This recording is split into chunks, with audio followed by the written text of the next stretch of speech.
Mesdames, Messieurs, bonsoir, bienvenue.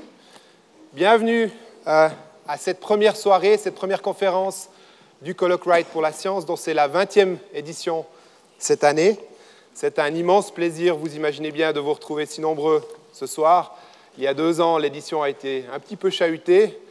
La scène était la même, mais la salle était vide. Tout le monde était bien sûr en ligne. On a fait avec les moyens du bord à l'époque, mais on a eu un excellent colloque. Mais on est évidemment tous très contents de vous retrouver tous ce soir ici avec nous. Et bien sûr, bienvenue aussi à toutes les personnes qui nous suivent en ligne sur les réseaux sociaux. Mon nom est Olivier Dessibourg, je suis journaliste scientifique et c'est moi qui aurai le plaisir, le privilège, l'honneur de vous accompagner durant ces 5 soirées cette semaine pour la modération des discussions. Comme à chaque édition du Colloque Wright, nous avons le privilège, vous le savez, d'accueillir des orateurs de renom venant du monde entier. Cette année, bien sûr, ne fera pas exception et tous vont nous faire voyager avec eux à travers, et ce soir même dans la Terre, puisque, vous le savez, le thème choisi cette année pour le colloque, c'est les 5 éléments. Je vous en reparlerai dans un instant. Mais avant d'entrer dans le vif du sujet, j'aimerais passer rapidement la parole à 2 personnes pour quelques mots de bienvenue. La première est le recteur de l'Université de Genève qui nous accueille en ces lieux, Yves Flukiger, que je cherche du regard, qui est ici. Bienvenue. Monsieur le Président de la Fondation Wright, chers collègues, chers amis de la Fondation Wright, c'est pour l'Université de Genève un immense privilège de pouvoir vous accueillir en cette salle, comme tous les 2 ans, pour cette conférence qui nous permet effectivement de pouvoir présenter à un grand public les thématiques les plus avancées dans le domaine de la science. C'est une fonction extrêmement importante de la Fondation Wright qui nous tient aussi beaucoup à cœur, puisque une de nos missions, évidemment, dans nos relations avec la Cité, est particulièrement de pouvoir diffuser la connaissance scientifique, de pouvoir la rendre plus accessible à un grand public. Et c'est pour nous, évidemment, un immense privilège de pouvoir avoir ces 5 conférenciers qui vont nous entretenir au cours de cette semaine sur les 5 éléments fondamentaux. C'est effectivement quelque chose qui est plus que jamais indispensable de nos temps où le public, la société attend évidemment des réponses des experts que vous êtes, que nous sommes, par rapport à toute une série de questions que la société se pose. Ce rôle-là est de plus en plus important pour notre université et c'est la raison pour laquelle je suis très reconnaissant à la Fondation Wright de pouvoir organiser ces événements toutes les 2 années en attirant à Genève des conférenciers de renom. Il a été dit effectivement tout à l'heure, on va parler cette semaine de nous-mêmes, de la Terre, en évoquant effectivement ces 5 éléments fondamentaux, en commençant aujourd'hui par la Terre. Et je suis certain que durant ces 5 journées, 5 soirées de conférences, vous aurez l'occasion de venir participer avec nous à ce colloque, ce 20e colloque de la Fondation Wright, et de pouvoir poser toutes les questions aux conférenciers qui sont ce soir présents dès le premier soir. Et je crois que c'est aussi un événement un peu particulier de pouvoir avoir des personnes qui vont suivre ces conférences tout au long de cette semaine. Donc je souhaite à toutes et à tous une excellente soirée, d'excellentes conférences à venir pour toute cette semaine. Et je passe sans plus tarder la parole à Thierry Courvoisier, le président de la Fondation Wright. Merci beaucoup de votre présence.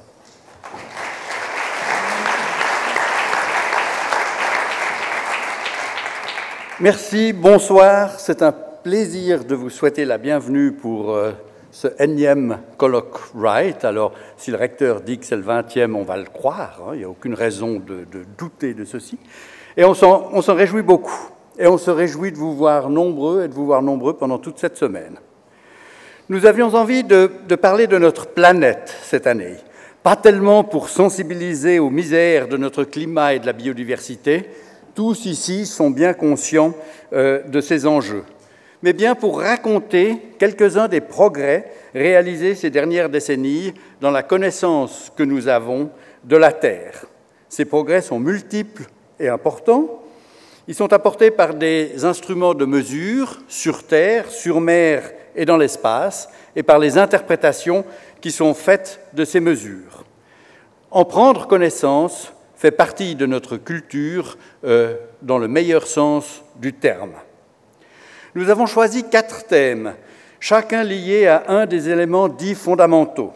Un clin d'œil à la très longue tradition de la démarche scientifique, illustrée par la recherche de constituants premiers.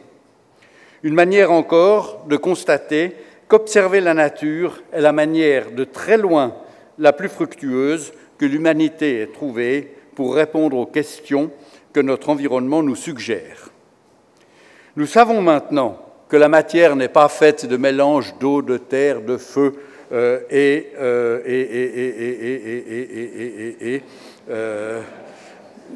bon, anyway, je ne sais pas lequel j'ai oublié, mais ce n'est pas très grave, mais bien d'atomes.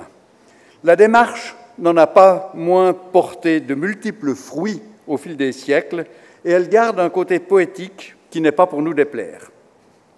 La vie est aussi une composante marquante de notre environnement. Sa nature et son origine, ici ou ailleurs, restent à élucider. Un beau sujet pour compléter la palette que nous avons voulu vous proposer cette semaine. C'est une vue kaléidoscopique en 5 éclairages, plus qu'une synthèse que nous vous proposons. Chaque élément fondamental servant de prétexte pour analyser un aspect de la planète.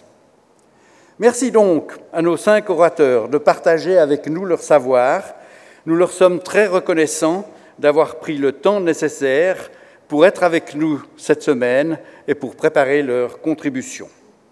Merci à nos collègues genevois pour les liens qu'ils ont au sein de leurs communautés scientifiques respectives, liens qui nous ont permis de mettre sur pied ce programme, et vous les entendrez présenter nos orateurs chaque soir. Merci à l'université de nous prêter ses locaux et main forte dans l'organisation du colloque. Merci à la société académique de nous avoir rejoints dans notre démarche, tant ici que pour le spectacle qui accompagne ce colloque. Merci encore à tous les acteurs qui rendent cette semaine possible et agréable, les interprètes, les services techniques et de sécurité, Fannen Sisban et Ascension Lozano, infatigables, et Olivier Dessibourg pour l'animation de nos soirées. Ceci dit, je nous souhaite à tous une excellente semaine.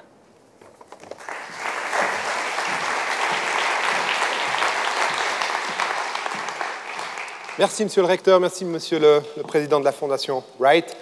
Vous l'avez compris, ce qu'on vous propose cette semaine, ce n'est pas une vue panoramique de tout ce qui constitue les géosciences, mais vraiment 5 plongées particulières dans les recherches de 5 scientifiques de renom, ou plutôt 4 si je peux dire, en tout cas pour les géosciences, entre lundi et jeudi. On parlera des 4 éléments. Tu as oublié l'air tout à l'heure. Voilà. La terre, le feu et l'eau, c'est moi qui ai oublié le dernier. Et vendredi, effectivement, le 5e élément qui a été rajouté par la suite, vous le savez bien, la vie.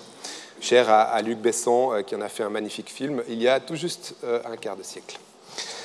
Ceux et celles qui viendront tous les soirs de cette semaine verraient que, à la fois dans l'Antiquité, ces 5 éléments étaient liés, et aujourd'hui, bien sûr, les domaines de recherche qu'on va traiter sont bien sûr aussi interconnectés comme jamais. C'est pour cette raison, et cela a été dit, qu'on a la chance cette année d'avoir quasiment tous les conférenciers tous les soirs. Alors bien sûr, on ne va pas tous les prendre sur scène, mais on va en prendre un maximum pour avoir des discussions aussi intéressantes que possible, au-delà du sujet de la soirée, mais avec eux tous ensemble. Chaque soirée cette semaine se déroulera donc en 2 parties. D'abord la conférence en elle-même, en anglais la plupart du temps, voire je crois tout le temps. Donc c'est pour ça que vous avez dû ou pu recevoir un casque de traduction simultanée à l'entrée. Et ensuite une partie questions-réponses auxquelles vous pourrez participer, également en ligne, j'y viens dans un instant, en posant vos questions, soit en anglais, soit en français, et les orateurs sur scène auront le casque pour entendre la traduction en anglais si la question est en français. Donc n'hésitez pas à poser vos questions, ne soyez pas timides de les poser également en français si c'est nécessaire, et en ligne également, il est possible d'écrire des questions qui seront relayées ici par quelqu'un dans la salle aux orateurs de ce soir. Ce soir, nous commençons donc par la Terre, avec le privilège d'accueillir Friedhelm von Blankenburg. Et pour le présenter, vous savez, c'est la tradition du colloque Wright. J'ai le plaisir d'inviter sur scène une personnalité de l'Université de Genève, en l'occurrence ce soir Sébastien Casteltor, professeur au département des sciences de la Terre de la Faculté des sciences de l'Université de Genève. Merci.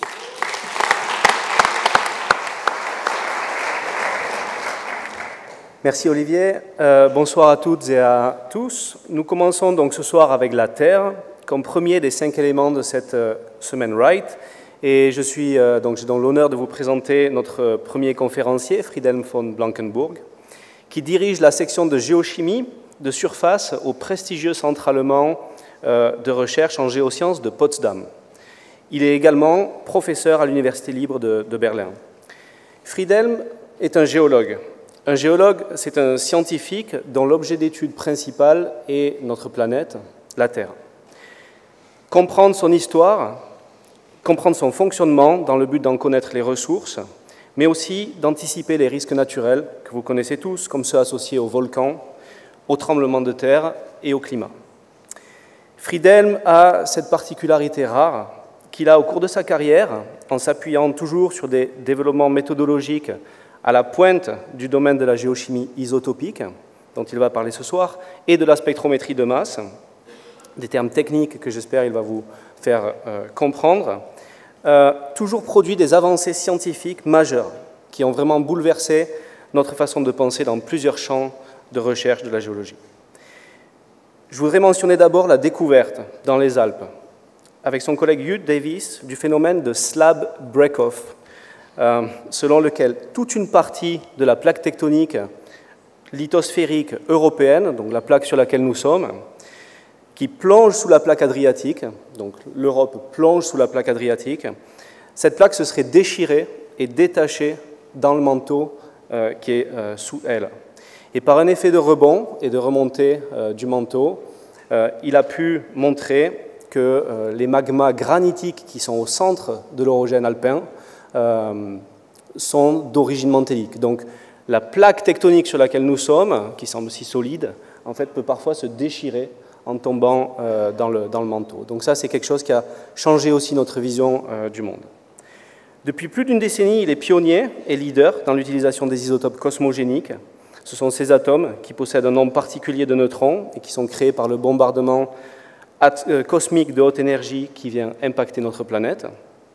Et il détecte et trace ces atomes afin de mieux comprendre les processus qui sont actifs à la surface de la planète, notamment ceux qui régulent la température de la planète. Et ça sera au cœur de sa conférence de ce soir.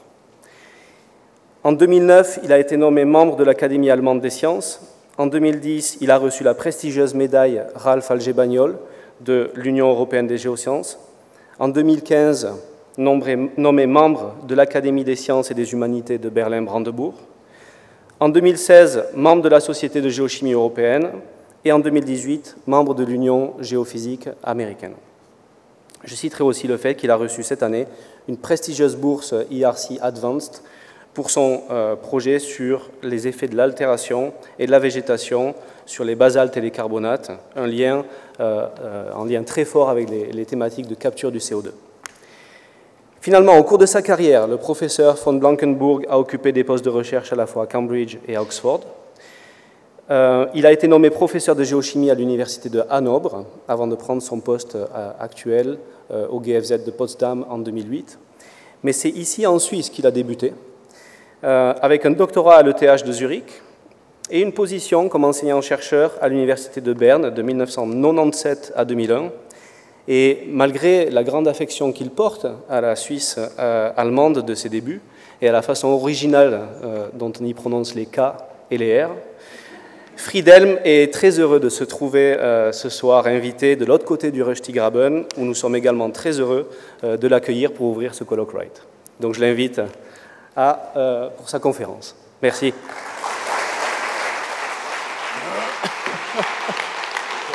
Merci. Merci Sébastien pour cette introduction. Merci pour l'invitation à la Fondation Dudley Wright. Et je suis allemand et je m'excuse, je préfère donner cette présentation en anglais, mais j'espère que vous pouvez entendre quand même. Alors, I will talk in English. Donc je vais parler anglais et je vais parler surtout de notre planète. C'est une planète particulière, elle est bleue. Tout d'abord, elle est magnifique. Il y a la vie sur cette planète. Elle est délicate également. Et elle s'appuie sur un équilibre très fragile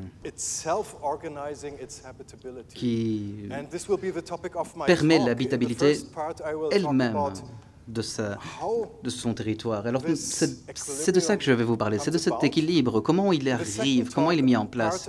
La deuxième partie de ma présentation sera un peu plus complexe. Je vous parlerai là du travail scientifique que nous effectuons par rapport à une période de notre histoire qui est assez intéressante. Et si vous êtes fatigué, vous pouvez dormir à ce moment-là. Donc, pour la troisième partie, là, par contre, je vous demande de vous réveiller. Parce que là, je parlerai de notre avenir. Mais ce n'est pas vraiment ça le sujet de ma discussion. Ma question, c'est de savoir comment la planète régule elle-même sa propre température. Donc, notre première question, c'est de savoir pourquoi notre planète est bleue. Bon, tout d'abord, parce qu'il y a de l'eau liquide, évidemment, sur cette planète. La deuxième question qu'on doit se poser, c'est celle-ci. Pourquoi la vie sur Terre? Alors oui, bien sûr, parce qu'il y a de l'eau liquide. Voilà, c'est aussi simple que cela. Et alors, depuis que la planète existe, il y a de l'eau liquide sur cette planète, et on sait que ce n'est possible qu'entre 0 et 100 degrés. Et donc ça veut dire qu'il n'y a jamais fait assez chaud pour que toute l'eau s'évapore, et jamais assez froid pour que toute l'eau devienne glace. Et donc la vie a pu perdurer depuis le début de la vie, c'est-à-dire 3 milliards d'années, plus ou moins. Donc il y a vraiment quelque chose qui régule le climat de la Terre. On va faire quelque chose d'assez simple. Un corps noir, ici, c'est un concept uniquement, ce serait un corps physique qui absorbe toutes les radiations. Mais ce n'est pas la Terre, évidemment. La Terre, c'est les pôles qui sont blancs, il y a les nuages. Mais si on prend en compte donc la glace et les nuages, eh bien on se retrouverait finalement à une température qui serait à moins 18 degrés. Donc ça devrait être la température de la planète. Mais ce n'est pas le cas. On est à une moyenne de 15 degrés, de plus 15 degrés. Et puisque vous êtes un public scientifique, vous savez tous pourquoi. Pourquoi nous ne sommes pas à moins 18, mais à plus 15? Eh bien c'est tout simplement à cause de l'effet de serre naturel. Il y a du CO2 et d'autres gaz à effet de serre, de l'eau, du méthane dans notre atmosphère qui signifie que la température est passée de moins 18 à plus 15 et tout ceci est dû à l'effet de serre. Donc finalement, ce sont les radiations solaires qui sont gardées dans la couche autour de la planète et se reflètent avant d'être libérées dans l'espace. Donc on a besoin de ces molécules. Il en faut un petit peu pour que la planète soit assez chaude, mais pas trop non plus. Et si nous n'en avions pas assez, par contre, la planète serait gelée. Comment ça fonctionne? Eh bien, on doit se poser la première question qui est de savoir d'où vient le CO2 de l'atmosphère. La première source, c'est le volcanisme.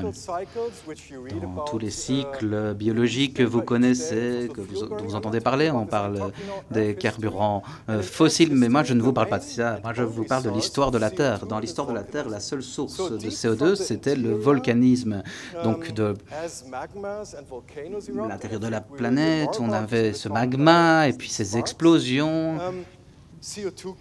Et le CO2 ressort des volcans, il est émis dans l'atmosphère constamment, et ceci est arrivé durant toute l'histoire de la Terre. Donc pourquoi est-ce qu'on ne s'est pas retrouvé avec du CO2 qui s'accumulait encore et encore et encore, et qu'on ne se retrouve pas finalement dans une serre avec une température infernale telle que Vénus, où il fait plus de 400 degrés et où il n'y a pas de vie? Eh bien, c'est parce que la Terre a un mécanisme de retrait du CO2 qui plus ou moins retire la même quantité de CO2 que ce que les volcans émettent. Et comment on appelle ce système? C'est la météorisation. Donc c'est le processus qui transforme des roches en sol. Donc ici, vous pouvez voir un profil de météorisation, c'est plus ou moins 4 mètres de profondeur, donc vous voyez qu'il y a des roches, mais qu'entre les roches, il y a aussi cette masse brune qui n'est pas encore du sol, c'est plutôt des roches altérées, et si vous voyez la surface, vous voyez qu'il y a vraiment quelque chose de tout fin, de fragile, et donc là, finalement, dans ce processus, le CO2 est consommé. Alors là, on va devoir faire de la chimie. Je suis désolé pour ceux qui n'aiment pas la chimie, mais c'est très simple. Donc, dans l'atmosphère, il y a du CO2 qui se mélange avec de l'eau et on se retrouve avec de l'acide carbonique.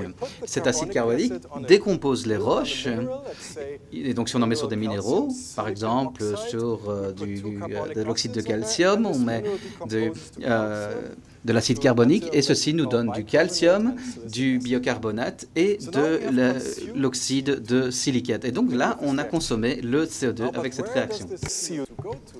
Alors maintenant, où va ce CO2? Eh bien, il va dans l'océan. Car si on altère les roches, de l'eau rentre dans le sol. Et puis ensuite, l'eau ruisselle dans la mer, emmène le calcium avec elle. Et cela permet la formation de calcium carbonaté. On l'appelle également le calcite. Et on libère du carbonate dans l'eau de mer. Mais cela se fait par l'intermédiaire d'organismes calcifiés. Donc, il enferme le CO2 des volcans. Et par le même processus de météorisation, ces éléments sont transportés dans l'océan. Mais aujourd'hui, je ne souhaite pas parler de l'océan. Je souhaite parler de la zone de météorisation. Nous avons donc ce cycle. Et là, je m'excuse car ce diagramme est en allemand. Donc, nous émettons du CO2. Nous l'enfermons dans l'atmosphère. Ensuite, le bicarbonate et le calcium sont transportés dans l'océan et c'est un cycle qui se reproduit et qui se reproduit sans cesse au cours de l'histoire. Et puis, toutes ces choses varient. Les émissions volcaniques varient, les montagnes varient, tout change. Mais il y a un équilibre. Et cet équilibre s'appelle la rétroaction. Et il y a donc cette rétroaction qui fonctionne ainsi. Alors, imaginons que la Terre devienne trop froide. Donc, il y a des raisons géologiques. L'une d'entre elles, c'est qu'on a de grands continents avec des pôles et des calottes glaciaires. Et puis, il peut y avoir beaucoup de raisons pour lesquelles la Terre se refroidit et devient trop froide. Si elle devient trop froide, il faut que nous évitions que la Terre se transforme en glace. Si la Terre est plus froide, il y a moins d'évaporation d'eau et donc il y a moins d'altération des roches.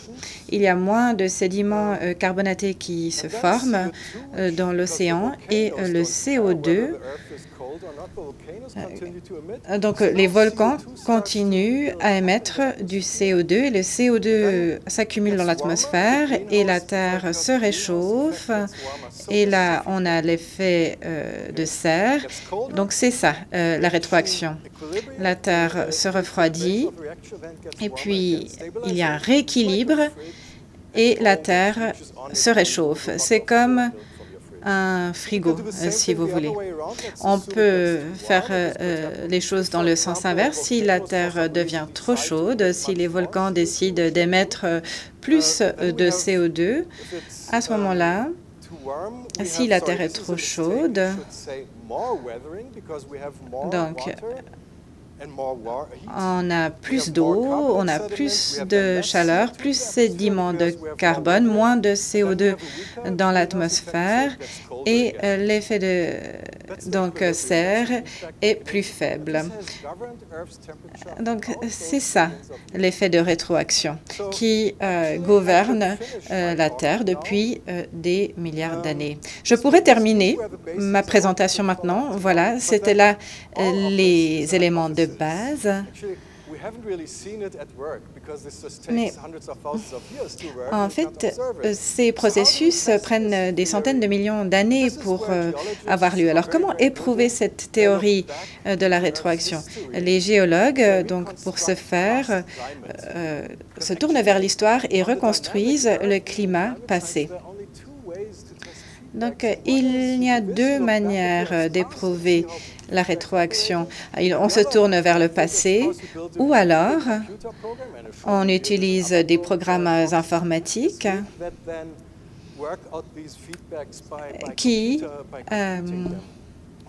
essayent de modéliser ces modèles de rétroaction pour reconstruire le climat. Alors, comment faisons-nous cela? Donc, il y a un programme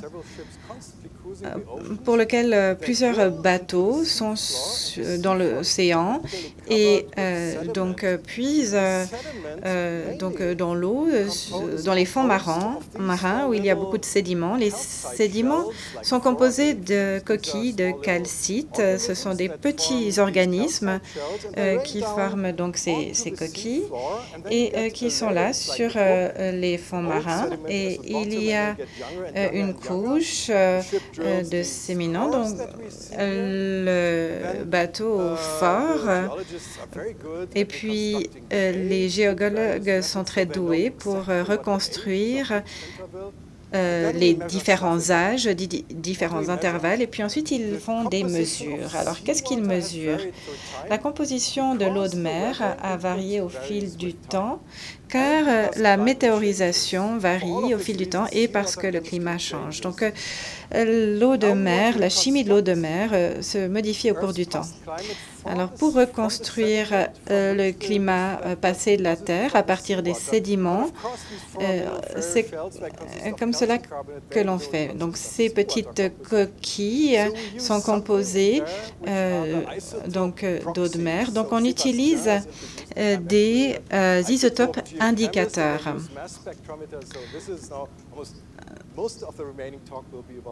Donc, le reste de ma présentation concernera les isotopes indicateurs. Donc, ces petites coquilles contiennent des isotopes. Ces isotopes nous disent quelque chose. Donc là, vous verrez un film. Donc, vous voyez, donc là, ce sont des isotopes. Il y a un atome, des électrons en jaune, et puis des protons en rouge, et les neutrons sont en bleu. Donc, on verra. Cela devrait être un atome d'oxygène. Si vous êtes rapide, vous pourrez calculer si c'est juste ou pas. Donc, vous avez 8 protons, 10 neutrons. Donc, c'est un atome d'oxygène, donc 18. Alors, ça, c'est un isotope. Il y en a un autre qui contient moins de neutrons. Et là, c'est donc oxygène 16. Alors, c'est celui qu'on voit ici, et puis on les met tous deux sur une balance. Et les 10 neutrons sont plus lourds que les 8 neutrons. Alors, vous verrez qu'il y a un nez sur cette balance. Cela fait référence à un projet que j'ai fait qui s'appelait ISONOSE. Donc, ces atomes sont si petits qu'en fait, on ne peut pas les mettre sur une balance. Il faut quelque chose de plus sophistiqué pour les mesurer. Et donc, il s'agit du spectromètre de masse. Alors, tous les géochimistes adorent le spectromètre de masse. Alors, celui dont je vais parler, c'est le spectromètre de masse pour les isotopes métalliques stables. Alors, j'aimerais vous montrer un petit film, mais cela ne fonctionne pas. Commencer l'animation. Ah, non, OK. Merci. So this is Josie. Vous voyez ici Josie. Josie a des échantillons qui sont dissolus et les éléments donc présents ici. Donc, il y a un échantillonnage automatique. On a demandé à l'ordinateur de mesurer ces éléments qui sont intégrés dans un spectromètre de masse qui est un appareil très complexe. Et puis, il y a un aimant qui sépare les isotopes et qui ionise tout. Donc, vous verrez une animation. On voit tous les isotopes lourds et légers qui sont ionisés. Donc, ils contiennent une charge. accéléré par l'intermédiaire d'une lentille optique, et puis il passe par un aimant qui sépare les isotopes légers et les isotopes lourds. Ensuite, ils sont recueillis dans de petits seaux. Et donc là, ces seaux ou ces réceptacles comptent le nombre d'isotopes. Nous mesurons toujours le rapport. Donc le rapport d'un isotope par rapport à l'autre. Donc ça, c'est le spectromètre de masse. Alors, le rapport le plus souvent utilisé, c'est l'oxygène 18 par rapport à l'oxygène 16. Lorsque l'oxygène va de l'eau, ou passe de la vapeur d'eau, se transforme de vapeur d'eau en pluie, il y a plus d'isotopes qui vont dans la pluie. Alors, parfois, des isotopes sont plus lourds ou plus légers. Il y a toujours des réactions qui changent le rapport isotopique. Donc, à partir de cela, on peut les utiliser pour faire des mesures sur ces petits coquillages, par exemple, pour reconstruire la température de la Terre. Bon, il y a beaucoup d'étapes entre deux que je ne vais pas expliquer, mais ce que l'on obtient, c'est quelque chose comme ceci, ce diagramme que vous voyez. Alors, sur l'axe horizontal, à droite, on a des millions d'années. On a 65 millions d'années. Et puis, à gauche, tout à gauche, on a 0 million d'années. Donc ça, c'est aujourd'hui. Et puis, sur l'échelle verticale, on a les rapports isotopiques avec la température relative à aujourd'hui. Donc, par le passé, c'était 12 degrés de plus qu'aujourd'hui, et puis sinon moins 4. Donc, ne vous inquiétez pas trop de ces chiffres, mais ce que l'on voit, c'est que la température de la Terre a toujours fluctué par le passé. Il y a eu différents événements, des perturbations, par exemple lors du Paléocène, l'Éocène. Là, les températures étaient plus élevées, on ne sait pas pourquoi. Ensuite, il y a eu l'Oligocène, où les températures étaient plus élevées. Et puis ensuite, la température est revenue. Donc, même sans les êtres humains, la température a été perturbée par quelque chose qui s'est produit sur la Terre. Donc, ces événements ont eu lieu. Et puis ensuite, lors de l'Oligocène et du Miocène, c'était une période assez ennuyeuse où la rétroaction fonctionnait probablement très bien, était assez stable pendant une longue période. Et puis ensuite, il y a la partie dont je vais parler ensuite. C'est le rafraîchissement qui commence. Donc, il y a 50 millions d'années, la Terre se refroidit de plus en plus. Et cela entraîne la formation des pôles glaciaires. Donc, avant cela, il n'y avait pas de glace sur l'Arctique.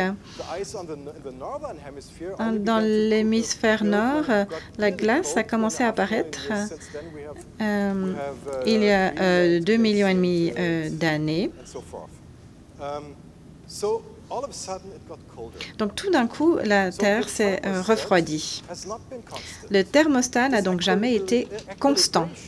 C'est un équilibre qui se faisait par l'intermédiaire de la météorisation, mais qui n'était pas constant. Quelque chose a modifié cet équilibre. La question, c'est de savoir quoi.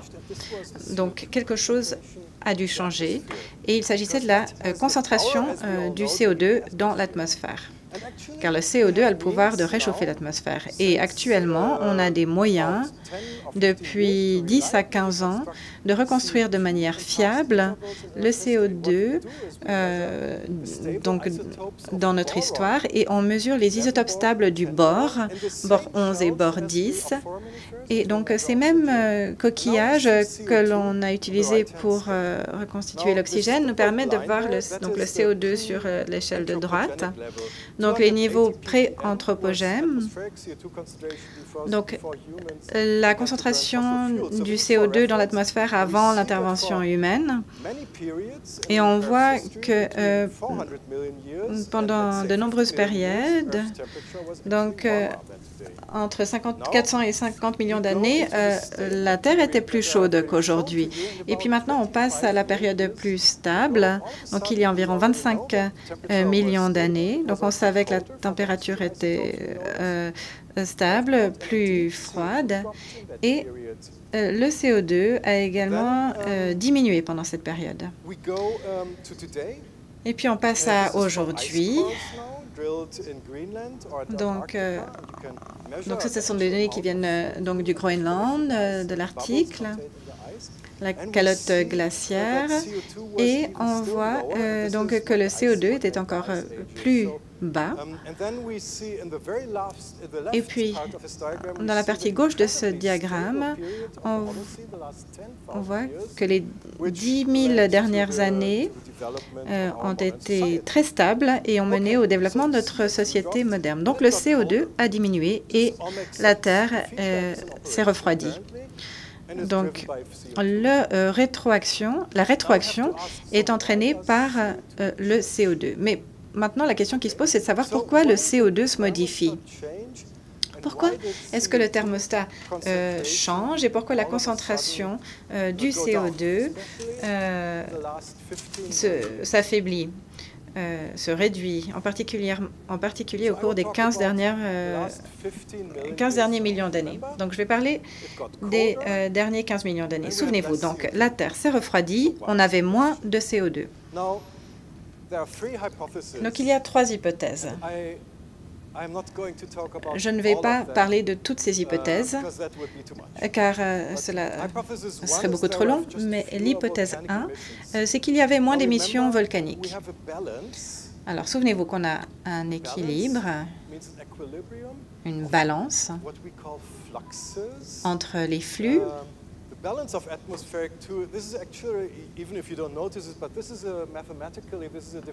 En fait, il s'agit d'une équation différentielle en mathématiques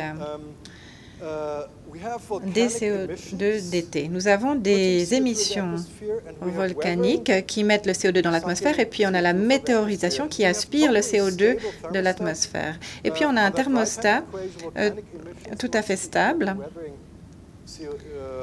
Donc, le CO2 volcanique doit être égal à la météorisation CO2. Et ça, c'est ce que fait la rétroaction. Si on a moins d'émissions volcaniques, à ce moment-là, il y a moins de météorisation, moins d'altération des roches, et l'équilibre serait différent, il y aurait moins de concentration de CO2. Alors, on ne sait pas exactement comment cela fonctionne.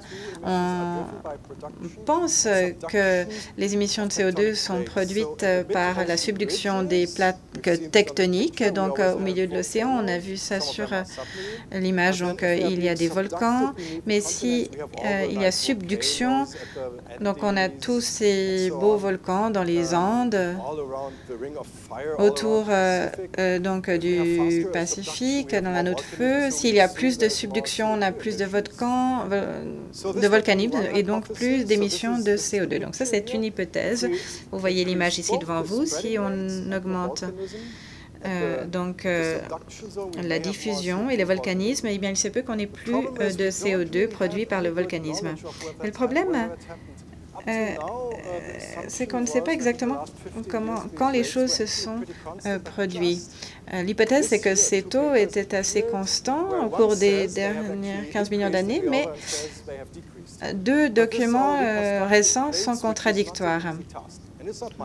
Et donc, la tâche ici, c'est de reconstruire ces plaques tectoniques et ce n'est pas facile. Donc, c'est peut-être une hypothèse, une possibilité, mais on n'en est pas certain. L'hypothèse la plus populaire, c'est une augmentation de la météorisation. Et là, il s'agit presque d'un paradigme. Dans la géochimie ou la géomorphologie, donc la communauté géologique. C'est une hypothèse qui a été proposée par un document paru en 1992, donc il y a environ 30 ans. Donc cette année, c'est le 30e anniversaire de cette hypothèse. L'hypothèse est la suivante. Donc les montagnes ont augmenté de niveau. Par exemple, l'Inde est en collision avec l'Asie et l'Himalaya a augmenté en altitude. On sait que c'est la même chose avec les Alpes. Il semble qu'à cette période, beaucoup de chaînes montagneuses ont pris en altitude et donc cela veut dire qu'elles se sont érodées également plus rapidement. Donc c'est un paradigme qui était accepté pendant 30 ans et donc s'il y a érosion, évidemment, il y a plus de roches qui est présentée à ce phénomène de météorisation. Et donc, vous pouvez avoir des rivières, vous pouvez avoir des glaces qui viennent gratter, éroder ces roches très rapidement puisque ces montagnes sont plus élevées. Donc, il y a finalement de très grandes surfaces qui peuvent réagir avec le CO2 et l'acide carbonique de l'atmosphère. Donc, il y a cette hypothèse qui disait que les mouvements tectoniques ont augmenté la taille des montagnes. Et alors, jusqu'il y a 10 ans, tout le monde croyait que c'était la bonne hypothèse. Et donc, il y avait cette montée des montagnes, augmentation de la météorisation, diminution du CO2. Mais il y avait un gros problème avec cette hypothèse. Quel était-il? Eh bien, il y a si peu de CO2 dans l'atmosphère. On parle ici entre 300 parties par million. C'est vraiment des toutes petites quantités, le CO2 dans l'atmosphère. Donc si on augmentait la météorisation trop fortement, eh bien finalement il n'y aurait plus du tout de CO2 dans l'atmosphère. Et c'est ce qu'il serait arrivé et en quelques millions d'années, il n'y aurait plus de CO2 du tout. Donc finalement on s'est rendu compte de cela. Et donc ça veut dire que quelque chose d'autre s'était déroulé. Il y a d'autres événements, évidemment, l'oxydation, d'autres phénomènes de compensation qui finalement réajoutent du CO2 dans l'atmosphère. Mais quoi qu'il en soit, les géologistes aujourd'hui commencent à remettre en question cette hypothèse. Et j'en fais partie d'ailleurs, mais c'est un débat qui est en cours. Et d'ailleurs, cela accélère de plus en plus. Et voici finalement la troisième hypothèse, et c'est celle que je préfère, pour être honnête. Il pourrait y avoir une augmentation de la réactivité de la surface terrestre. Alors ça semble très de la chimie, mais c'est plus simple que ce que vous croyez. Tout d'abord, je vais expliquer la version chimique. Donc on a un K ici, qui est en fait une constante de réaction. Et donc on multiplie K par la quantité de CO2 dans l'atmosphère, et ceci nous donne la quantité de CO2 qui est retirée de l'atmosphère. Donc finalement, ça nous donne le flux de météorisation. Donc s'il y a beaucoup, si le K est très élevé, ou si on enlève beaucoup de CO2, et si on augmente le K, par contre, et qu'on a moins de CO2, ben on a toujours le même chiffre. Donc finalement, on peut jouer avec deux éléments maintenant dans cette équation. On peut jouer avec le K ou avec le volume de CO2. Et donc c'est une constante de réactivité, une constante de météorisation. Donc la multiplication entre CO2 et le K, la concentration dans l'atmosphère, donne le taux à laquelle il y a cet équilibre qui est effectué par rapport aux émissions de CO2. Donc, alors qu'est-ce que c'est le K? Eh bien, c'est la réactivité des terres. Qu'est-ce que c'est? Alors, je vous donne ici deux diagrammes. Donc, dans des climats chauds, à gauche, ce serait une zone de météorisation dans les tropiques, par exemple, si on parlait à l'heure actuelle, où il y a peu de minerais. Donc, on voit ces endroits.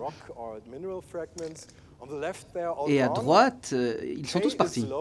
Donc non, à gauche, pardon, donc il y a K qui est très très bas et donc beaucoup de CO2 dans l'atmosphère. Par contre, à droite, vous avez un dessin où il y a un climat plus froid, donc beaucoup de minerais, beaucoup de réactivité, beaucoup de réactions possibles, et donc on a un K qui serait élevé. Et cela veut dire une réactivité élevée de la surface et un taux de CO2 dans l'atmosphère qui serait plus bas. Donc pour les experts en chimie ici dans la salle, vous devez comprendre que dans les deux cas, finalement, le flux de météorisation est le même, puisque K est toujours inversement proportionnel à la concentration en CO2 de l'atmosphère. Et donc, en jouant avec K, vous pouvez diminuer le CO2, mais garder le même taux de météorisation. Donc, vous comprenez, c'est un peu complexe, vous n'avez pas à le comprendre. Quoi qu'il en soit, ce n'est qu'une hypothèse de toute façon. Mais bon, il faut la vérifier, puisque c'est une hypothèse. Et là, on a utilisé à nouveau nos isotopes, nos indicateurs. Et ici, j'ai utilisé 4 systèmes d'isotopes. On avait déjà vu celui-ci. Donc, c'est l'isotope d'oxygène. On voit qu'ils ont diminué et que la température a diminué d'environ 5 degrés entre il y a 15 millions d'années et l'Holocène, plus ou moins. Donc vous avez déjà vu ces chiffres. Donc ça, c'était les chiffres pour les isotopes d'oxygène. Et on a vu ça également, c'est un autre diagramme tout simplement, c'est les isotopes de bore. Et vous voyez que le CO2 atmosphérique a également diminué de 500 parts par million à 280 parties par million. Donc c'était il y a 50 millions d'années à 280 parts par million juste avant l'anthropogénique. Et donc c'est toujours compatible d'ailleurs avec toutes les hypothèses que j'ai données. Mais là, on a un autre isotope qu'on peut utiliser. Donc voilà, je vous disais, un autre système isotopique qu'on pourrait utiliser, et ceci, je ne vais pas vous l'expliquer. Pourquoi? Parce que c'est beaucoup trop compliqué. Quoi qu'il en soit, en résumé, on a le beryllium 10 qui est cosmogénique, donc c'est-à-dire produit dans l'atmosphère, et il est produit de manière constante, environ 1 milliard d'atomes par an. Donc c'est un isotope très très rare. C'est un peu une horloge pour nous. Et puis il y a le beryllium 9 qui se retrouve dans les océans à cause de la météorisation. Donc, c'est des éléments traces dans les roches. Donc, si il y a plus de beryllium 9 dans les océans et que le taux de beryllium 10 est toujours constant, alors le ratio va diminuer. On a mesuré ce ratio. On l'a corrigé pour la radioactivité, évidemment. Et on se retrouve avec un ratio qui est constant. Donc notre hypothèse, c'est que le flux de météorisation est constant. Et il n'y a pas d'augmentation de la météorisation, comme le disait l'hypothèse de l'augmentation du niveau de l'Himalaya. Alors ici, c'est peut-être un peu trop géochimique, mais on pense toujours que ces valeurs indicatrices sont les meilleures et chacun a son propre isotope préféré. Donc pour moi, c'est celle que je préfère, donc je crois à cette hypothèse-là, et puis après on peut utiliser un autre type d'isotope et obtenir d'autres résultats et avoir donc une autre hypothèse, autre résultat scientifique. Et finalement, c'est comme ça que ça marche la science. Finalement, il faut croire une preuve, et c'est là où nous en sommes. Cependant, on ne sait toujours pas pourquoi le CO2 a diminué alors que ce flux de météorisation était constant. Et là, je vais revenir à ce que je disais. Donc on avait le beryllium, on voyait que la météorisation était constante. Mais il y a un autre système d'isotopes, c'est le lithium 7 et le lithium 6, qui sont tous les deux réduits par la météorisation. Ce lithium se retrouve dans les océans et dans les mêmes coques de foraminifères. Il y a ce lithium qui est capturé, et donc si la réactivité de la surface augmente, alors les rivières ont un niveau plus élevé de ce ratio, de ce taux. Et donc, s'il y a plus de réactivité des sols et plus de météorisation, on voit une augmentation de ces isotopes, de ce ratio d'isotopes. Et ces 15 dernières années, on a vu que ce taux n'a fait qu'augmenter. Donc finalement, il y a de plus en plus de ce taux d'isotope qui s'est retrouvé dans les océans. Ça veut dire que la surface est devenue de plus en plus réactive. Et maintenant, il faut reprendre tout ça ensemble et essayer de comprendre l'histoire de ces 50 dernières années. Donc on a dit les 15 dernières années, 5 degrés perdus, moins de CO2. Ici, il y a une erreur, à nouveau sur ma traduction depuis l'allemand, je suis désolé. Donc le troisième, on a doublé la réactivité de la Terre, de la surface de la Terre, et un taux de météorisation constant. Donc voilà, tout ceci, finalement, toutes ces informations sont compatibles avec l'hypothèse 3. Alors, cela veut-il dire que l'hypothèse 3 est vraie? Cela, ça dépend si vous croyez en ces isotopes que je vous présente ici. Mais ça reste des hypothèses, évidemment, puisque cela dépend des systèmes d'isotopes qu'on utilise pour prouver l'hypothèse. Voilà. Bon, maintenant, je vais essayer un peu de rendre ça un peu plus ancré dans la réalité. Donc, je vous ai donné des images au début. On avait des surfaces avec une basse réactivité ou des surfaces avec plus de réactivité. À quoi cela ressemblerait-il en réalité? Eh bien, en réalité, ça ressemblerait à ça. Ici, à gauche, vous avez un sol tropical, c'est le Sri Lanka. On voit qu'il y a une météorisation, une altération des roches qui va jusqu'à 10 mètres. Il reste presque plus de roches du tout. Tandis qu'à droite, ce sont des montagnes au Chili. Et là, il reste beaucoup de roches. Donc on voit qu'il y a une basse météorisation et à droite, on a une haute météorisabilité plutôt. Qu'est-ce que ça veut dire? Ça veut dire que durant les 15 derniers millions d'années, la surface de la Terre est passée d'un état à basse réactivité à haute réactivité. En tout cas, une partie de la surface de la Terre. D'accord? Alors ici, j'ai rendu les choses assez faciles en disant la réponse, en vous donnant cette réponse-là. Qu'est-ce qui a causé le changement dans la réactivité? On ne sait pas encore. C'est ça ma réponse, on n'en sait rien. Ça pourrait être les débris des glaciers, ça pourrait être plus de basalte, ça pourrait être beaucoup de choses. Il y a beaucoup d'hypothèses, il y a beaucoup de recherches en ce domaine. Mais moi, je vous donne la réponse simple, on ne sait pas. On ne sait pas encore. Peut-être que ça peut être un petit peu d'augmentation de l'altitude des montagnes et en même temps d'autres facteurs. Mais voilà. Quoi qu'il en soit, c'est ce qu'il se serait passé avec la surface de la Terre pour équilibrer, garder cette régulation du thermostat de la Terre. Donc on aurait la réactivité de la surface de la Terre qui a changé pour contrecarrer le refroidissement. Alors, je suppose que c'était fatigant pour vous de suivre cette présentation. Donc avant de passer à la dernière partie, tout d'abord, j'ai besoin de boire un petit peu d'eau, vous m'excuserez. Eh bien, j'aimerais vous montrer un petit film qui est une illustration du mécanisme de rétroaction. C'est en fait simplement un tango.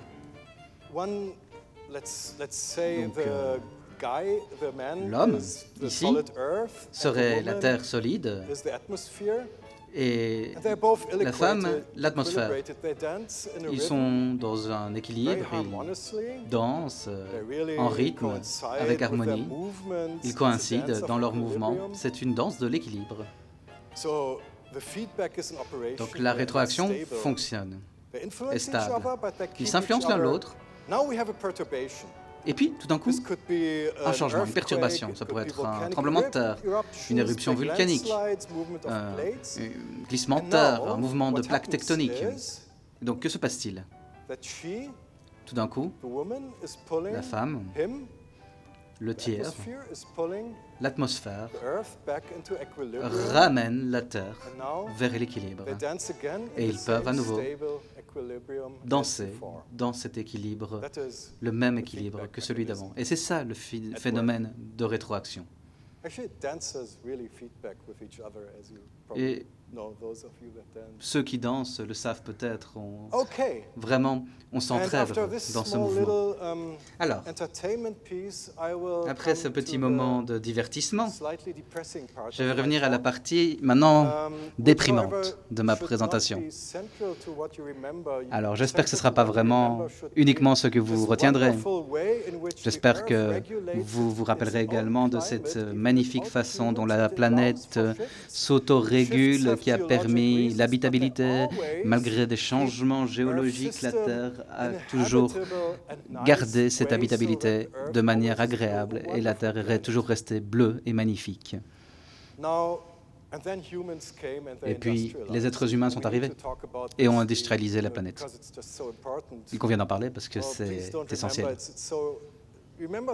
S'il vous plaît, ne vous rappelez pas de cette partie ici. Rappelez-vous uniquement de la première partie de ma présentation. Elle est bien plus agréable. J'ai un peu triché, parce qu'il y a 3 cycles du CO2 sur la planète. Il y en a un en jaune, que vous pouvez voir là. C'est le cadre jaune, donc ça c'est le volcanisme et la météorisation, donc ce n'est qu'1 milliard de tonnes par an. C'est très peu en fait. Il y a un phénomène bien plus... C'est 0,1 milliard. Par contre, il y a beaucoup d'autres systèmes. Il y a un système avec 60 milliards de tonnes et 10 milliards de tonnes qui ressortent. Donc, ici, rien qu'avec le système organique, donc ce qui est absorbé par simplement les organismes, les plantes par exemple. Et d'où vient tout ce carbone, vous allez me dire? Eh bien, en fait, c'est simplement une boucle fermée. Donc, il y a du carbone qui se forme, qui est oxydé, et puis qui est ensuite qui réagit avec l'oxygène, et donc c'est de CO2 qui retourne dans l'atmosphère. Donc, finalement, c'est 150 milliards de tonnes qui sont aspirées de l'atmosphère, retournent dans l'atmosphère chaque année. Donc, ça, c'est un cycle finalement qui est à l'équilibre lui-même.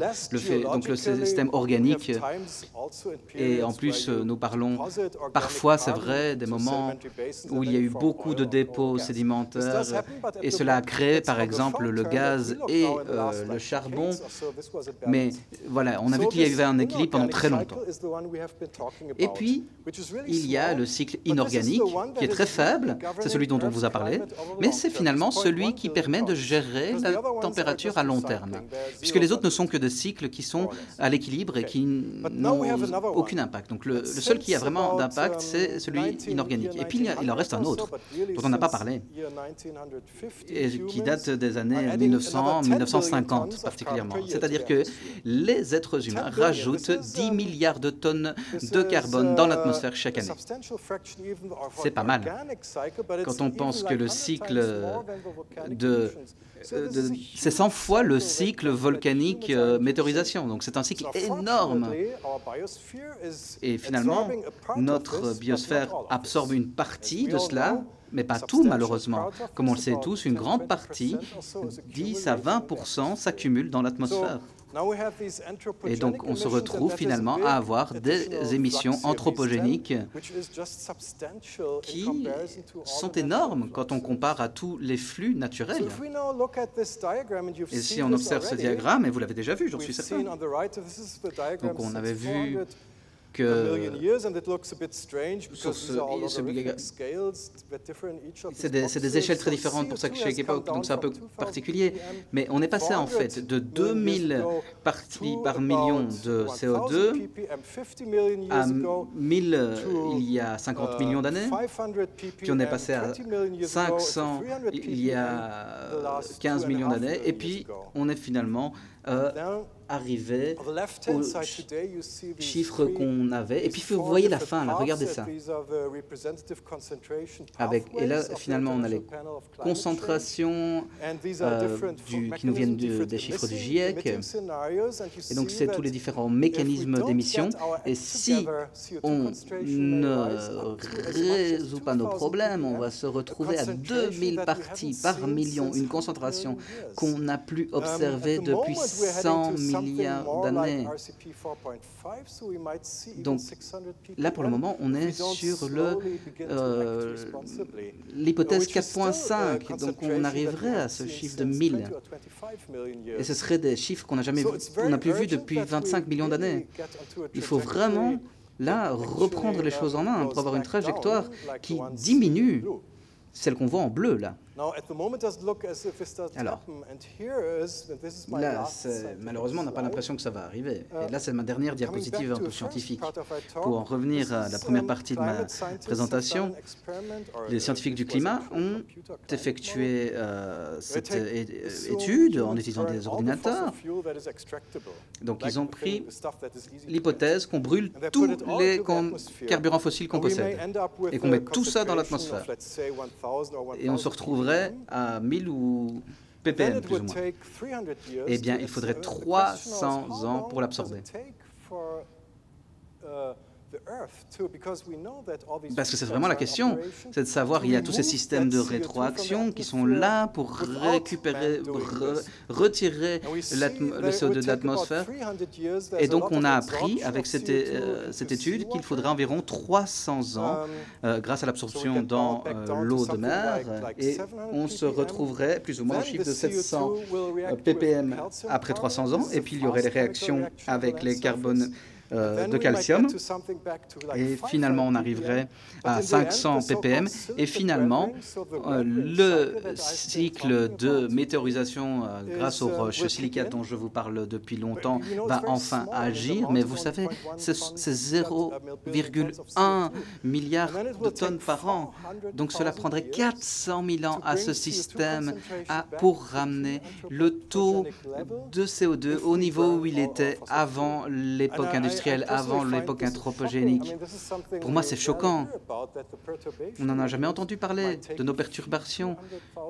On ne nous a jamais dit qu'il faudrait 400 000 ans à la Terre pour rééquilibrer, grâce à tous ces systèmes de rétroaction, le niveau de CO2 que nous avons introduit. Donc finalement, on a vraiment introduit une perturbation majeure à l'écosystème, aux systèmes qui ne peuvent plus répondre assez rapidement, simplement. Et si vous voulez retenir un chiffre, c'est peut-être celui-là, lorsque vous devez prendre des décisions politiques, pour savoir ce que vous voulez faire de notre avenir sur cette planète. Il faut qu'on arrête cette expérience immédiatement. Ça, c'est mon opinion personnelle lorsque je regarde ces chiffres. Voilà, j'en arrive à la fin de ma présentation. Nous avons vu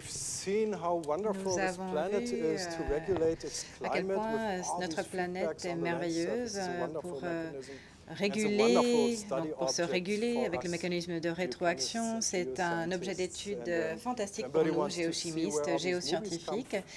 Et si vous souhaitez visionner ces films, ils se trouvent sur YouTube.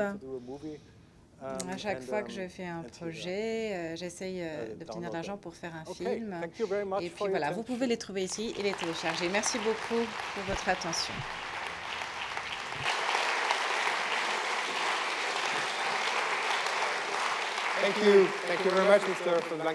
Merci beaucoup, Monsieur Van Blankenburg, pour votre présentation extrêmement intéressante. Veuillez vous asseoir.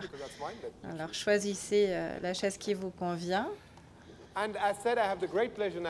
J'ai l'immense plaisir d'inviter 3 des autres intervenants de ce colloque. Je les présenterai lorsqu'ils seront sur scène. Donc, j'appelle Kimberly Potter, Steve Sparks et Ilker Fer pour qu'ils puissent participer à la discussion.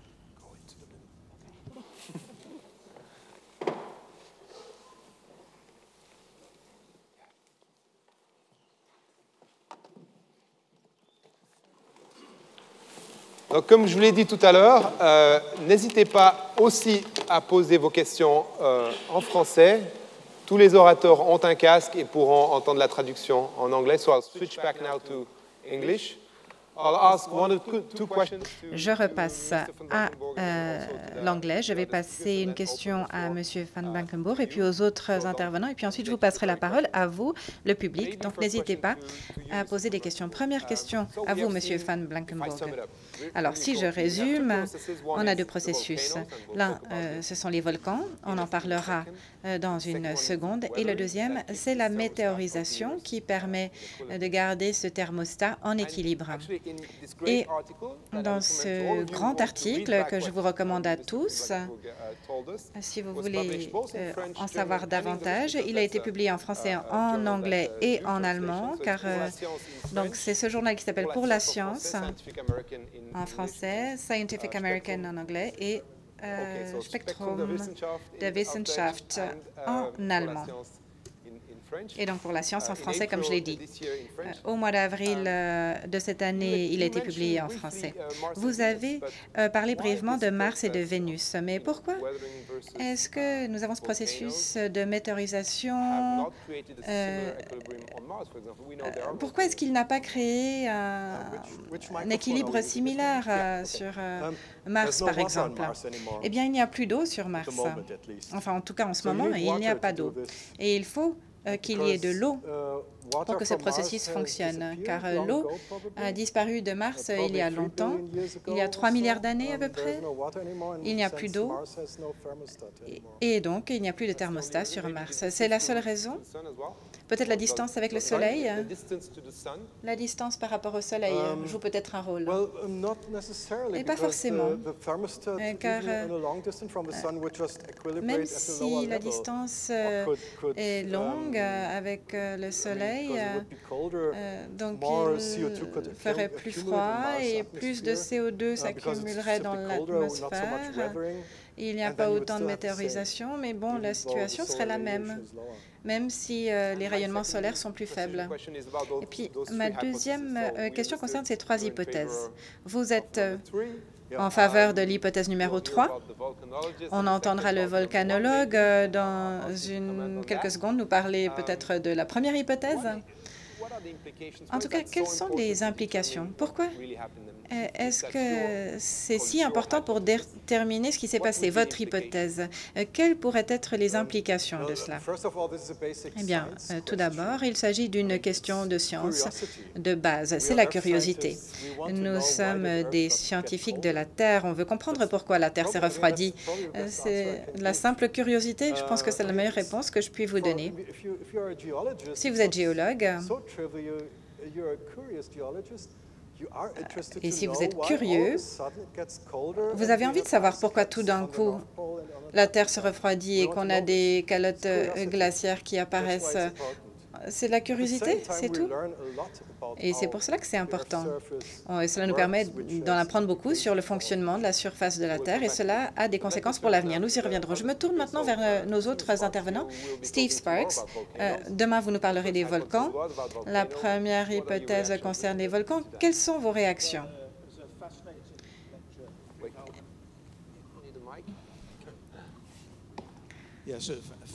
Alors, cette présentation était réellement fascinante. Elle a mis en exergue la façon dont la Terre n'est pas un système simple du tout.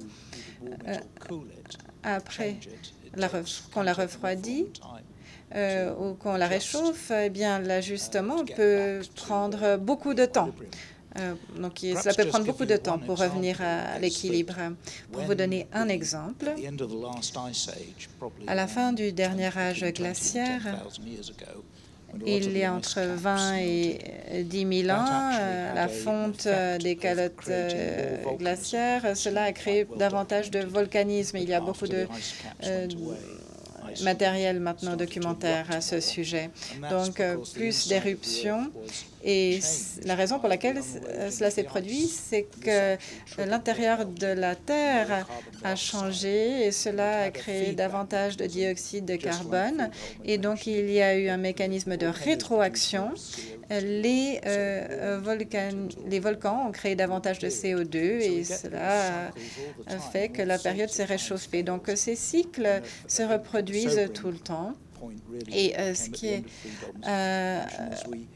vraiment frappant, c'est qu'il y a tellement d'interactions et de rétroactions qu'il est difficile de savoir comment ces interactions auront lieu à l'avenir.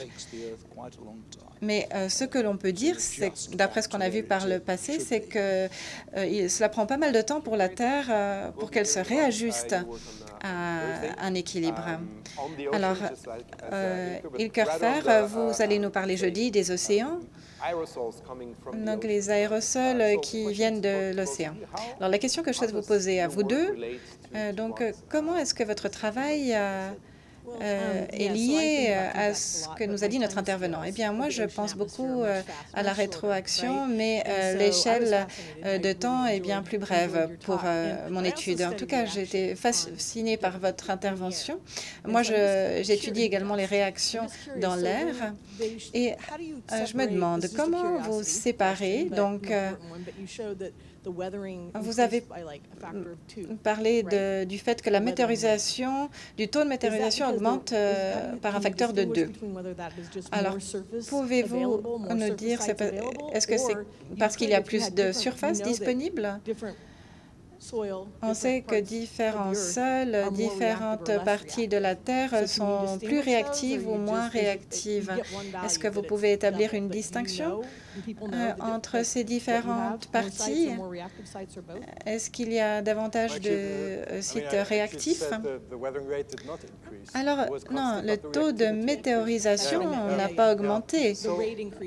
C'est la réactivité. Donc, la Terre offre différentes surfaces et l'une des idées, par exemple, c'est que ces îles en Indonésie qui sont composées de roches volcaniques qui s'altèrent, qui sont composées de calcium et de magnésium, ont été formées dans cette période. Et là, ce pourrait être une explication. Dernière question sur ce sujet. Je regardais l'échelle de temps que vous avez présentée. Moi, je parlerai des océans jeudi. On pense à des façons d'augmenter ou de changer la rétroaction. Mais si on pense à l'adoption par le sol, par exemple, par l'intermédiaire de l'agriculture, eh bien, là, les choses se produiraient plus vite. Oui, bien plus vite. Et tout le carbone organique qui est formé est oxydé au même niveau, donc cela ne rentre pas vraiment dans l'équilibre. Ilker Fer est professeur de physique en Norvège et il étudie les raisons pour lesquelles il y a des courants dans les océans et il vous en parlera mercredi.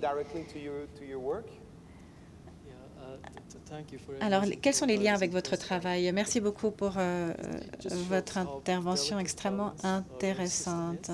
Elle montre à quel point cet équilibre est délicat. J'ai été impressionné par le coefficient K, qui m'a rappelé donc les flux de CO2, l'échange air-océan.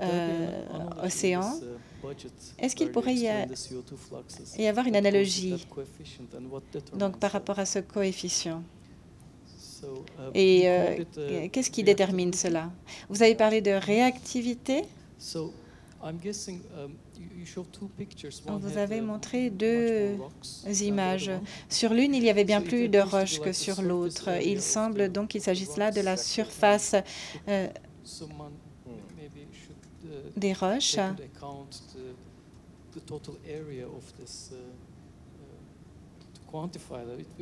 Et donc, il serait très difficile de quantifier la surface totale. Effectivement, il faut fournir beaucoup de zones de surface pour réagir avec le CO2 de l'atmosphère. Et le plus de surface on a, le plus important sera le coefficient K. Il sera le plus élevé. Et donc, plus il est élevé, plus il peut se dissoudre. S'il y a plus d'eau, tout d'un coup, le K devient plus élevé. Imaginons qu'on a une zone où il y a plus de précipitations et donc plus de météorisation et le K augmente. C'est un coefficient panier, si je puis dire. Alors, le temps est venu de permettre au public de poser des questions. Donc, nous avons une question en ligne. Si on m'entend. Friedhelm, j'ai une question en français de la part de Dorota sur le chat qui demande si les processus d'altération dont vous avez parlé pourraient être accélérés par l'homme pour en faire une solution au changement climatique. So, could enhanced weathering be a possible solution to climate change? Est-ce qu'une augmentation donc, de la météorisation pourrait offrir une solution pour le changement climatique? Il y a 6 méthodes, 6 grandes méthodes qui sont discutées au sein de la communauté du climat pour retirer le CO2 de l'atmosphère. Et l'augmentation de la météorisation est l'une de ces méthodes. Et ce que cela signifie, c'est qu'il faut mettre de la poudre de roche dans les sols. Donc, en particulier, la poudre de basalte, c'est une roche volcanique qui contient beaucoup de calcium et de magnésium. Et il faut les moudre en de particules très très fines.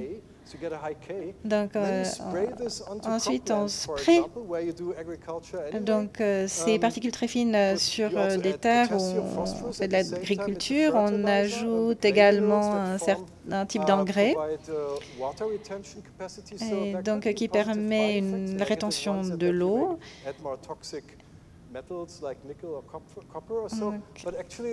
On peut penser qu'on ajoute des métaux plus toxiques, comme le nickel, par exemple, mais on pense que de 1 à 3 milliards de tonnes peuvent être aspirées de l'atmosphère. Mais personne n'a montré que cela fonctionnait jusqu'à présent. Donc c'est une fiction totale. En théorie, cela pourrait fonctionner. Maintenant, pour savoir si en pratique, cela peut être mis en place et si cela fonctionne comme on le souhaite, il faudrait moudre toute cette poudre de basalte, alors avec une énergie renouvelable que nous n'avons pas encore. Donc c'est un processus pour l'avenir qui pourrait peut-être nous sauver dans quelques décennies, mais on n'en est pas encore là. Alors là, on parle de géo-ingénierie. Je suis sûre que vous avez des commentaires sur cette question, mais ma question que j'aimerais vous poser à tous, c'est que certains scientifiques disent qu'il ne faut même pas y aller, car si on commence, peut-être qu'on trouve une solution, on utilisera cette solution, et cela empêchera que l'on fasse des efforts pour réduire les émissions de CO2. Donc, comment répondre à cette question? Est-ce qu'il faut faire la recherche de base pour éprouver cette méthode ou pas? Alors, on me pose souvent cette question. Donc, d'utiliser ce spray, j'en parlerai jeudi. Et je pense souvent à cela pour extraire de l'eau. Par exemple, pour les précipitations, ce sont des choses qui sont en train d'être étudiées. Et ce qu'on nous reproche, c'est qu'il ne faut pas interférer avec Mère Nature. C'est la nature qui sait ce qu'il faut faire. Mais ma réponse, c'est que nous sommes déjà en train d'interférer avec la nature. Nous sommes déjà en train de redistribuer l'eau. Nous sommes déjà en train de modifier les équilibres nous-mêmes. Donc, je ne suis pas forcément très en faveur de la géo-ingénierie, mais en tout cas, je pense qu'il faut que l'on comprenne les choses en jeu et comment ces choses fonctionnent, afin que nous puissions avoir un plan B si les choses continuent à s'empirer. Il se peut que l'on n'ait pas d'autre choix. Donc, on veut comprendre ces choses mieux que ce que l'on comprend aujourd'hui, et je pense qu'il est très important que la recherche continue. Et les gens qui disent « n'intervenez pas », avec Mère Nature, eh bien, je ne pense pas que ce soit la bonne solution non plus. Je ne sais pas si vous êtes d'accord avec cela, mais dans la communauté académique, les solutions basées sur la nature pour retirer le CO2 ne sont pas donc comptées comme étant de la géo-ingénierie. La différence, c'est qu'on augmente un processus que fait la nature de toute façon, même si elle le fait de manière très lente. Donc, si on augmente la météorisation, on travaille toujours au sein de cet équilibre. Par exemple, lorsqu'on enrichit le sol, lorsqu'on met le carbone ou le charbon dans le sol, ce sont des solutions qui sont basées en fait sur la nature, mais qui ne comptent pas comme étant de la géo-ingénierie. Les choses que vous avez mentionnées, les aérosols, etc., ces choses qui pourraient provoquer des conséquences importantes à court terme. Mais bon, les échelles de temps sont très différentes. Steven. Oui, je souhaitais simplement mentionner quelque chose qui m'est venu à l'esprit, à savoir la différence entre le montant de CO2 dans la biosphère par rapport donc au cours des cycles, par rapport à l'équilibre dont vous avez parlé. Et l'une des choses principales que ce qu'on fait en ce moment sur la planète, c'est qu'on réduit la biosphère, la diversité, la capacité de la biosphère. C'est ce qu'on fait en ce moment. Et sur 15 millions d'années, les organismes s'adaptent, mais je me demande si on comprend réellement le rôle de la biosphère.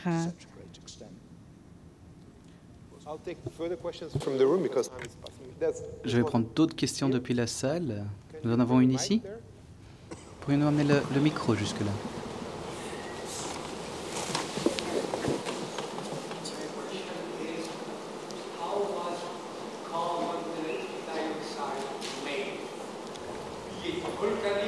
Les interprètes n'entendent pas la question.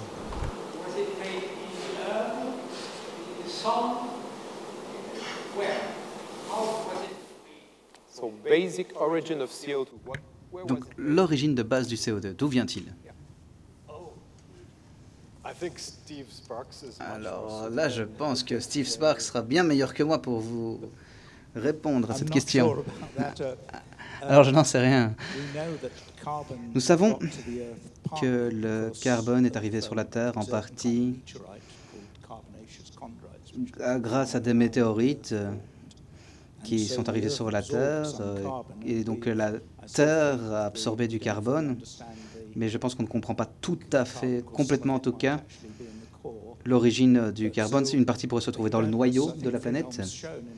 Mais comme Friedem nous l'a expliqué, on n'a pas besoin de beaucoup de CO2. Finalement, il y en a très peu dans l'atmosphère et ça suffit à créer d'énormes perturbations.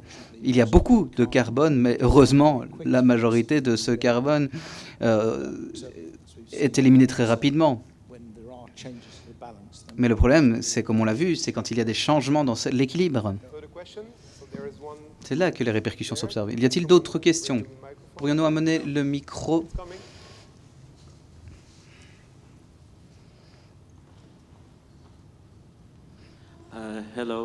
Bonjour.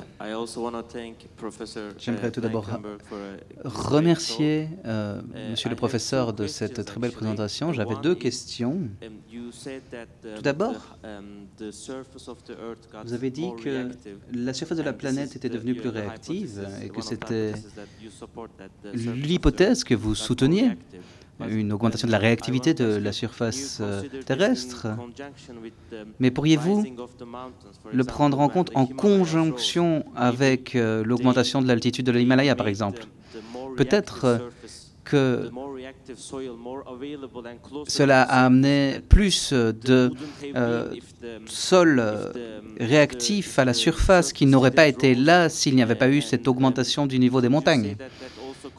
Donc, peut-être diriez-vous que cela a également joué un rôle, peut-être que ça a augmenté la réactivité des sols, en tout cas apporté plus de sols réactifs en contact avec l'atmosphère. Ensuite, ma deuxième question, vous avez parlé du cycle biologique du carbone en disant qu'il était fermé, mais je ne suis pas certain de ce que je suis en train de dire, hein. Mais je suppose que la quantité d'herbes plantées a augmenté ces 15 millions d'années. Donc, est-ce que cette augmentation a absorber trop de CO2 ou recycler peut-être 2 ou 3% du CO2 qui était absorbé et était donc bloqué et ne pouvait pas retourner dans le cycle. Est-ce que cela jouait un rôle? Donc ma question était, pour plus simplement, c'est de dire, peut-être qu'il y a eu une nouvelle espèce ou un nouveau changement dans la biosphère qui a provoqué cette diminution du CO2 dans l'atmosphère. Oui, merci, ce sont deux questions magnifiques. Êtes-vous géologue? Nous n'avons pas entendu la réponse, les interprètes s'excusent. Donc félicitations. Alors pour votre première question, vous avez tout à fait raison. Il peut y avoir bien sûr plusieurs facteurs, avec la question de l'Himalaya évidemment, et puis une petite augmentation de l'érosion. Mais à l'époque, il disait que c'était simplement une multiplication par 10 de l'érosion par l'augmentation des tailles des montagnes, et finalement, ce n'aurait qu'une augmentation de 1,5, 1,2 du type d'érosion, et ça augmenterait un peu la réactivité. Mais cela, oui, pourrait aider à maintenir l'équilibre de ce taux de réactivité, et ça peut être dû à cette augmentation de l'altitude des montagnes. Oui, bien sûr, mais c'est un effet assez faible par rapport à cette théorie des montagnes qui augmentait énormément la météorisation. Mais oui, il y a un changement en réactivité lié à cela. Alors la deuxième question, par rapport à la question de l'herbe, je ne suis pas un expert dans la matière, vraiment.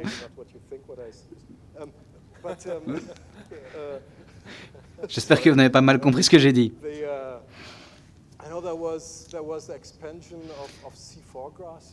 Je sais que, par exemple, il y a eu une augmentation de certaines algues dans cette période-là, mais on ne sait pas très clair pour moi s'il y a eu un changement dans l'atmosphère de l'atmosphère, ou si c'est le changement dans l'atmosphère qui a changé le type d'espèces sur la planète. Parce que changer la biosphère, finalement, ne veut pas dire qu'on augmente le retrait en CO2, parce que, admettons qu'il y a plus d'algues ou plus d'herbes, va finalement s'oxyder, ces nutriments vont s'oxyder et être renvoyés dans l'atmosphère. Donc c'est un cycle fermé. Donc finalement, la biologie, pour qu'elle ait un effet sur l'atmosphère, il faut que ce soit un stockage qui ne peut pas s'échapper. Et pour moi, je ne pense pas que c'est le cas avec l'herbe ou les algues. Non, mais je pense que c'était une très bonne question. Mais les océans, cela représente 3/4 de la planète. Et là, ça pourrait être le cas avec le phytoplancton. Parce que c'est de là que vient 50% de notre oxygène. Et c'est pour ça que là, on parle plutôt des algues. Et là, ça pourrait être intéressant. C'est une question que je me pose, là, en réagissant à cette question directement. Parce que finalement, le phytoplancton pourrait avoir cet effet. Puisque finalement, il tombe dans le fond de l'océan et du coup ne reparticipe pas à l'augmentation du CO2 dans l'atmosphère. Je ne sais pas ce que vous en pensez. Oui, si on parle de 90 milliards de tonnes dans la biosphère marine, mais alors il faut le préserver. Et là, même aujourd'hui, je pense que 99,9% de ces CO2 retournent dans l'atmosphère. Je n'ai pas le chiffre exact à l'esprit. Ce qu'il faut faire, c'est... Pour que ça marche, il faudrait emmagasiner, que cela devienne un sédiment, et avec d'autres choses qui viennent s'empiler dessus. Donc d'un point de vue géologique, ce qu'il faut, c'est un bassin à basse profondeur, près d'un continent, où il y a beaucoup de pierres ou de roches cardonnées et des sédiments qui s'y forment et qui ne peuvent pas s'échapper dans l'atmosphère et qui sont recouverts avant. C'est comme ça qu'on a eu les périodes où on a eu la création de gaz et de gaz naturel et de charbon. Donc c'est les conditions géologiques nécessaires pour ce type d'événement. Et alors là, on augmente l'extraction de CO2 de l'atmosphère grâce à la biosphère, grâce aux bassins sédimentaires, comme on les appelle. Alors, c'était une question très intéressante. Je vais en prendre une dernière, si quelqu'un veut poser une question. Oui, ici, tout au fond.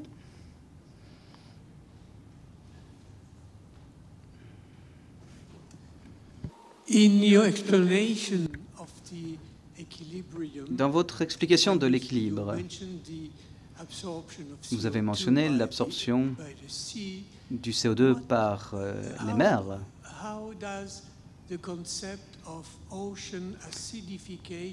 Et là-dedans, quel est le rôle de l'acidification des océans, et peut-être que cela vient contredire votre théorie. Ilker ou Kim? L'acidification des océans? Alors je vais peut-être commencer avec une réponse ici, parce que je ne suis pas certain de votre question. Quand il y a une acidification, ça veut dire qu'il y a plus d'acide carbonique dans l'océan. Mais la météorisation neutralise l'acide en ajoutant du calcium dans les océans également. Donc finalement, c'est une neutralisation de l'acide. Et tant qu'il y a cet équilibre alcalin, finalement, il n'y a pas d'acidification des océans. Mais bien sûr, si vous rajoutez plus de CO2 que ce que vous ajoutez de calcium, alors là, il y a une acidification. En tout cas, c'est la compréhension que j'ai et la réponse à long terme. Mais peut-être que quelqu'un a une réponse à court terme ici. Y a-t-il une réponse à court terme là-dessus? Non, peut-être juste un commentaire lié à ce que vous venez de dire, qui me ramène à la biosphère. Il y a quelque chose qu'on observe avec le réchauffement climatique. C'est vraiment le stress de cette acidification qui se fait sur les récifs coralliens, qui absorbent ce CO2 finalement, cette acidification. Il y a des dégâts énormes. Et donc finalement, s'il n'y a plus de corail, ce sera une espèce de plus qui disparaîtra et qui permettait de retirer du CO2 de l'atmosphère. Donc ce sont toutes des interrelations qu'il faut prendre en compte. Et évidemment, la difficulté pour les scientifiques, c'est de comprendre les très grands nombres d'interactions à toutes les échelles de temps différentes et comment elles interagissent. Et je pense que c'est peut-être une très belle conclusion à notre discussion. Je l'ai trouvée fascinante. Tout simplement par curiosité, je veux comprendre le fonctionnement de notre planète et donc je propose peut-être d'applaudir nos orateurs, également M.